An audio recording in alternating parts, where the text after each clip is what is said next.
Alright people, let's not waste time. It's midway through the year and people ask me literally every stream which guns I like. Let's update my best guns for every class in Battlefield 1. These are just my personal top guns at the minute. There is no list, no matter what anyone tells you, of the best guns for everybody, so maybe this video will help you or maybe it will just be entertainment. Either way, leave me your list of your best guns for every class in the comments below and we can all compare. Some of the gameplay in this video may have been recorded in front of a live audience, so if you enjoy it, you can catch me streaming here on YouTube by subscribing and maybe turning on notifications. I look forward to seeing you on the streams. I've done my best to pick a mix of guns that are available from the base game and the DLC packs, while still selecting weapons I actually use as my likes, dislikes, and skill sets progress, because do you know what sucks? Using the same thing over and over, or using stuff that isn't great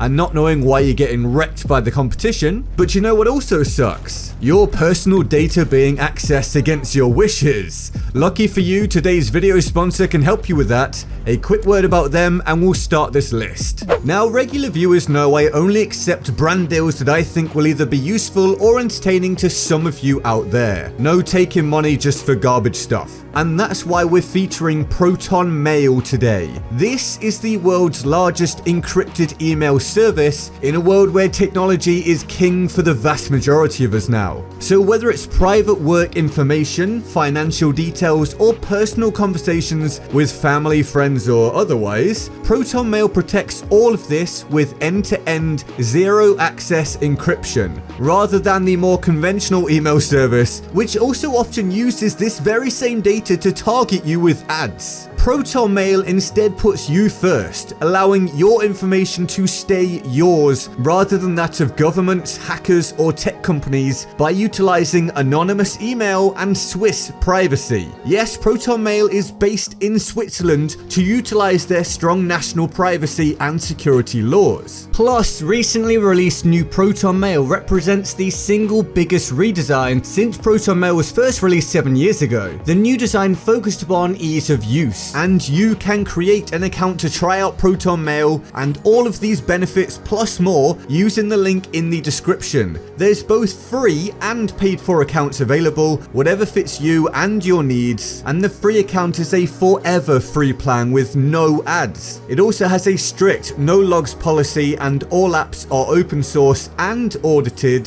so if you care about your data, give Proton Mail a try today to set it up quickly and easily using the link below, and thanks to Proton Mail for sponsoring this video. Let's kick off with the assault class, and I have two go-to guns. The first one being the Hellriegel Factory, which is unlocked at assault rank 10. This is different from my last video in this best gun series. At the start of the year I chose the SMG08 and I do think that gun is a bit too good still at close range and has too much ammo, but I just literally don't pick it anymore, so I can't really include it in the list. The reason being that the Hellriegel Factory is just actually better for versatile play and pub stomping lobbies where you just want to run around and do anything without being locked into too close a range and without it being overpowered, despite what some people may tell you. Now, these best guns videos aren't about super in-depth stats, we do that in some other videos. They're just a fun little run through of my best guns. So to put it in a simple statement, the Hellriegel is very good at doing the minimum required to pick up kills. Not too much recoil, a solid time to kill, etc. But it's outmatched by many other guns for specific circumstances. So if you come up against a player of equal ability with a more specialized gun for that situation, you will probably lose. At least if you and the clone of you that you're against in this scenario are above average. But for just running around a standard lobby, the Hellriegel Factory basically does enough to get kills without asking the user to do too much. With lots of ammo so you don't have to reload very often, and its drawbacks just aren't noticeable for most players, or against the average enemy player, leading many people still to think it's actually just overpowered. It's just very good at pub stomping, and the premise is simple. Get reasonably up close, hold down the trigger until the enemy dies, and you still have ammo left for more enemies afterwards. And while it's not as lethal as something like the SMG08, for most players it gives you a bit more range, so you don't have to think about positioning or closing the gap that much. It's kind of just easy mode, but with a capped payoff to keep it balanced. I must just add a quick mention of the Hellriegel defensive variant though, which is quick quickly catching up to the factory in terms of my personal preference. It didn't quite get there in time for this video, but it might be due to the fact my new settings that I use make it more viable than before. And if lots of you want a video detailing my most important tweak settings recently, let me know in the comments and I'll make it for you. It also applies to BF5 as well, by the way. Anyway, let's move on. We now get the much more specialized assault option in my opinion, and for this I pretty much always go for the MP18 Trench. Do not be fooled by this gun being available when you first switch on the game. It's not a starter gun that is outclassed when you unlock some new weapons. This is one of the most versatile yet specialized guns in the entire game. To explain that, you can use this gun at range if you have solid aim, recoil control, and can tap fire effectively, but it's designed for close to close mid-range where it absolutely excels against most other guns in the game.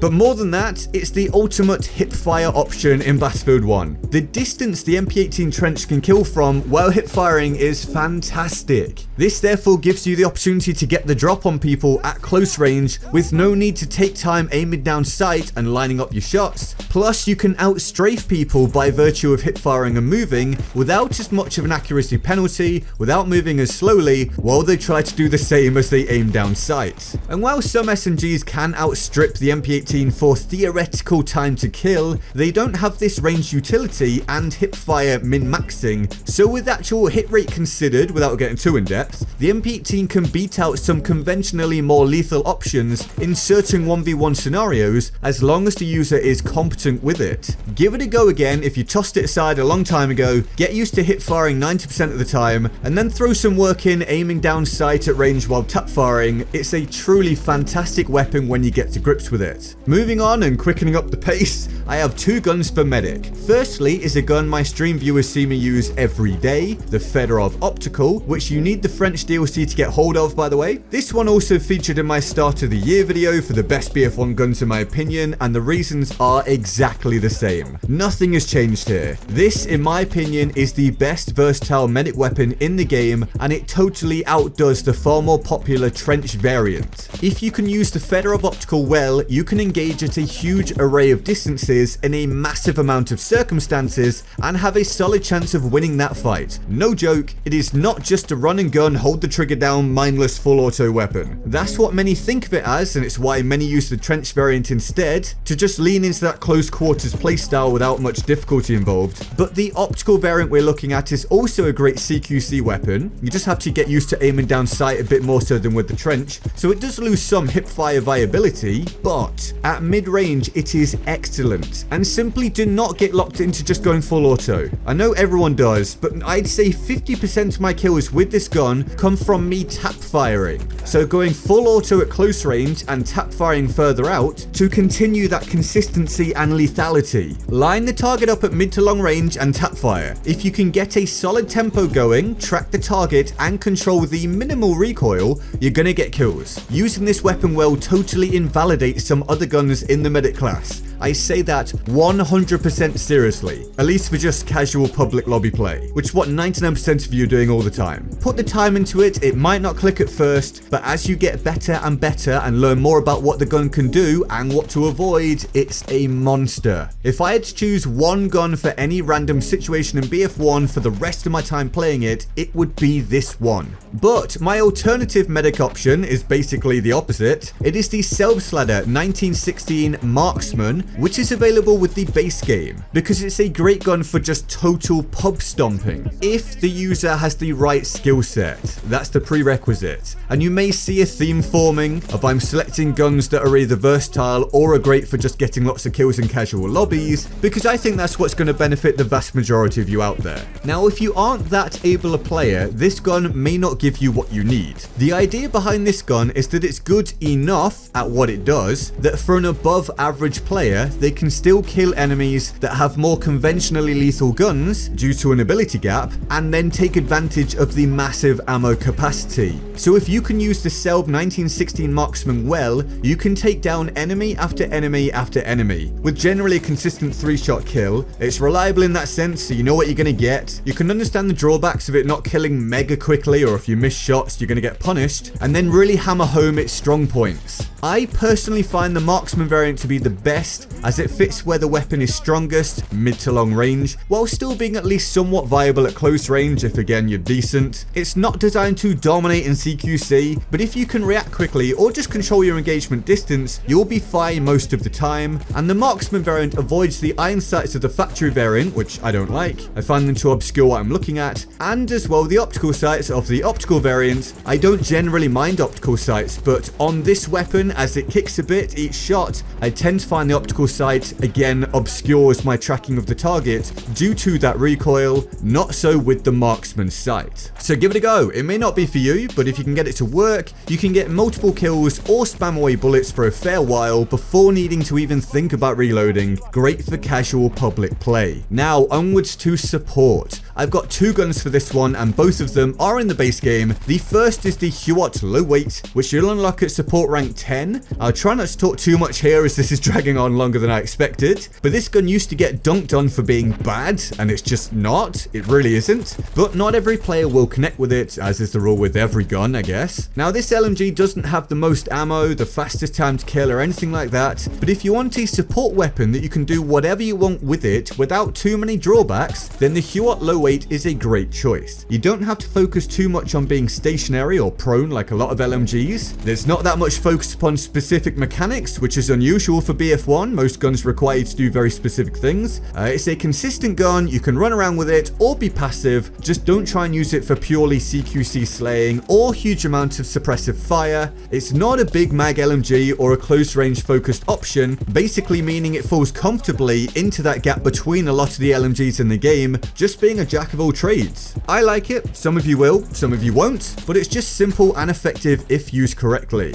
Then we have my more specific option, and I had to think about this one as I'm not an avid support user these days, but I've gone for the Madsen Trench, because for me it's a run and gun support weapon that doesn't have the usual drawbacks of being poor at longer ranges without being bipoded. It's at least somewhat decent if you can aim, and also doesn't expand all of its ammo too quickly. A lot more versatile than something like the BAR or the Burton, while still holding its own at the intended close range engagement area, and it really does excel with hipfire as it's a trench variant, providing a possible playstyle that isn't that common for support, catching the enemy out frequently and quickening up the pace without locking you into just a very limited focus with a purely CQC focused support gun. Even though it's a trench variant, I find the aim down sight stability and reliability to still be pretty solid out to mid range, sometimes even slight long range, but just a word of warning, it is huge and awkward looking. It takes a fair bit of the screen up, so you either need to not be bothered by that, learn to get over it, or just use something else. I totally get if it's just too distracting for some of you out there. It took me a little while to ignore it as well. And finally we come to the Scout class, and I only have one selection for this class, as my regular stream viewers can confirm. I honestly tend to pick one Scout gun 99% of the time at the minute, and it's a new one for these lists as well, different one from what I mentioned at the start of the year. My favorite Scout gun is now the Lebel Infantry by an absolute country mile. Be aware that this gun is part of the French DLC again, so some of you may not have access to it, in which case I would probably instead go for the Martini Henry Infantry, which is unlocked at Scout rank 10 and is a purely close range Scout option.